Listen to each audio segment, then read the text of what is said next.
नमस्कार, मैं हूं प्रियांश लाजरस और आप देख रहे हैं न्यूज प्लस 21 पर दिन की 10 खबरें। कश्मीर फाइल्स जैसी बस्तर फाइल्स, नंद कुमार साय बोले। सलवा जुडुम के बाद आदिवासियों की हालत कश्मीरी हिंदुओं जैसी हुई। ताम्रध्वज साहू के विभागों के लिए अनुदान मांग पारित, सुरक्षा और पर्यटन पर डाला प्रकाश। भिलाई में प्रिंसिपल सुसाइड केस में 3 प्रोफेसर गिरफ्तार। सूरजपुर बिजली विभाग में डकैती कांड का खुलासा, 11 आरोपी गिरफ्तार।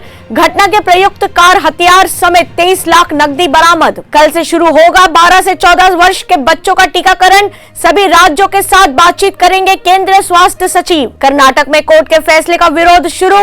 कॉलेज ने नियम मानने को कहा तो एग्जाम छोड़कर चली गई छात्राएं। पीएम मोदी ने की द कश्मीर फाइल्स की तारीफ, बोले सच सामने लाने के लिए बनती रहनी चाहिए ऐसी फिल्में। पाकिस्तान में मिसाइल दागने को लेकर संसद में बोले रक्षा मंत्री राजनाथ सिंह, कहा उच्च स्तरीय जांच के आदेश दिए गए। गिर में 2 साल में 283 शेरों की मौत, अप्राकृतिक तरीकों से हो रही मौतों ने उड़ाई सरकार की नींद। अनुपम खेर ने बिना नाम लिए साधा जेएनयू पर निशाना, बोले टुकड़े टुकड़े गैंग शब्द आया कहां से। ऐसे ही तमाम जानकारियों से लगातार अपडेट रहने के लिए हमारे चैनल को लाइक और सब्सक्राइब करना ना भूलें।